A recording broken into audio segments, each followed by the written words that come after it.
हमसे जो टकराएगा वो चूर चूर हो जाएगा। इस मिट्टी को छूने वाला खुद मिट्टी में मिल जाएगा। मैं घर घर में इनकलाब की आग लगाने आया हूँ। उठो भिवंडी वालों, मैं तुम्हें जगाने आया हूँ। आपके सामने ये जो मर्द मुजाहिद बैठा है, नाम अबू आसिम आजमी है, जो अपने सीने में दिल खुददार रखता है, जिगर में जोश और आवाज में ललकार रखता है। आज भी महाराष्ट्र की विधानसभा में जब समाजवादी पार्टी के इस बब्बर शेर का नंबर बोलने के लिए आता है तो लोग रुक जाते हैं, ठहर जाते हैं कि अभी अबू आसिम आजमी क्या जलजला और तूफान लाने वाले हैं। चाहे औरंगाबाद का नाम चेंज करने का मामला हो या मुस्लिम रिजर्वेशन का मामला हो, चाहे लव जिहाद का मामला हो या ट्रिपल तलाक का मामला हो, चाहे तबलीगी जमात का मामला हो या रजा एकेडमी का मामला हो, चाहे हिजाब का मामला हो या अजान का मामला हो, चाहे गोंडी की हक की बात हो या भिवंडी की हक की बात हो, चाहे पीडीए समाज की बात हो या महाराष्ट्र में रहने वाले लोगों की हक की बात हो, सरकार की आंख में आंख डालकर बात करने वाले का नाम अबू आसिम आजमी है। याद रखो, आज अगर हम अपने नेता जनाब अबू आसिम आजमी साहब को मजबूत नहीं करेंगे, आज अगर हम अपनी पार्टी को मजबूत नहीं करेंगे, आज हम अगर अपनी आवाज को मजबूत नहीं करेंगे तो नुकसान हम सबका है। बाद में रोने और पछताने से कोई फायदा नहीं। आज जो पूरे महाराष्ट्र में नफरत की सियासत चल रही है उसका जवाब है अबू आसिम आजमी।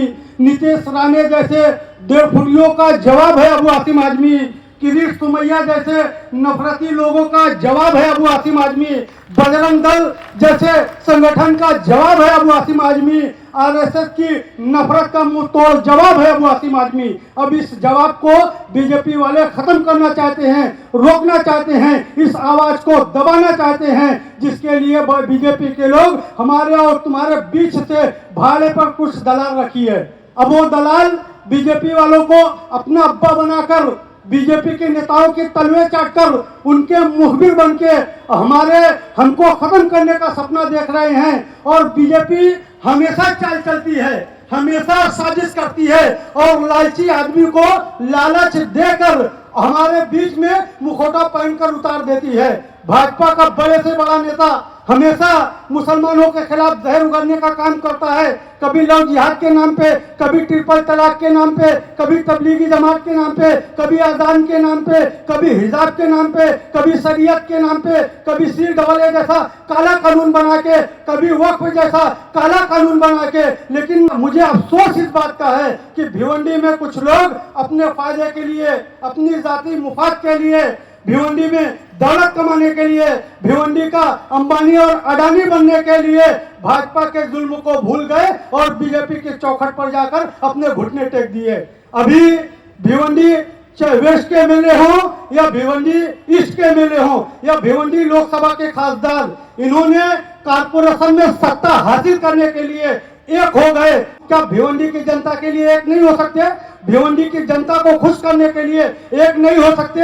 भिवंडी के खासदार, भिवंडी के दोनों आमदार भिवंडी से टोरन पावर को भगाने के लिए एक नहीं हो सकते? भिवंडी के खासदार, भिवंडी के दोनों आमदार भिवंडी के अंदर टाटा पावर लाने के लिए एक नहीं हो सकते? भिवंडी के खासदार, भिवंडी के दोनों आमदार आईजीएम हॉस्पिटल को सुधारने के लिए एक नहीं हो सकते? भिवंडी के खासदार, भिवंडी के दोनों आमदार भिवंडी को ट्रैफिक मुक्त कराने के लिए एक नहीं हो सकते? भिवंडी के खासदार, भिवंडी के दोनों आमदार भिवंडी के अंदर मेडिकल कॉलेज लाने के लिए एक नहीं हो सकते? भिवंडी के खासदार, भिवंडी के दोनों आमदार भिवंडी की शान पावर लूम को बचाने के लिए एक नहीं हो सकते? भिवंडी के खासदार, भिवंडी के दोनों आमदार भिवंडी को नशा मुक्त कराने के लिए एक नहीं हो सकते? सिर्फ अपने फायदे के लिए एक हो गए और कबड्डी मैच हो रहा है। इसको पकड़, उसको पकड़, इसको पकड़, उसको छोड़। भिवंडी की जनता ये सब तमाशा देख रही है। जिस दिन भिवंडी की जनता धरपकड़ काम करना शुरू की तो तुमको मुंह छुपाने की जगह नहीं मिलेगी। मैं भिवंडी की जनता से अपील करता हूं, मैं भिवंडी के नौजवानों से कहना चाहता हूं कि अगर आप लोग समझते हैं भिवंडी की तबाही और बर्बादी का रास्ता सियासत है, तो मैं आपसे कहना चाहता हूं भिवंडी को आबाद और खुशहाल करने का भी रास्ता सियासत है। बस फर्क सिर्फ इतना है, अच्छी राजनीति, बुरी राजनीति। जब तक अच्छे लोग राजनीति में निकल कर आएंगे नहीं, तब तक बुरे लोग निकल कर जाएंगे नहीं। मुझे आज आप लोग को देखकर एक खुशी हो रही है कि जिस भिवंडी की राजनीति को लोग गाली देते थे, लोग उल्टा सीधा बोलते थे, आज आप सब लोग बढ़ चढ़कर हिस्सा ले रहे हैं। ये आने वाली भिवंडी की राजनीति के बड़े बदलाव का संकेत है। और समाजवादी पार्टी ने हमेशा गरीब, मजदूर, शोषित, वंचित के हक की लड़ाई लड़ने का काम की है। आज भी भिवंडी के अंदर अगर महिलाओं को, बुजुर्गों को, नौजवानों को कोई सम्मान देने का काम कर रहा है तो जनाब अबू आसिम आजमी साहब और समाजवादी पार्टी कर रही है। और इसका सबसे बड़ा मिसाल मैं खुद आपके सामने खड़ा हूं।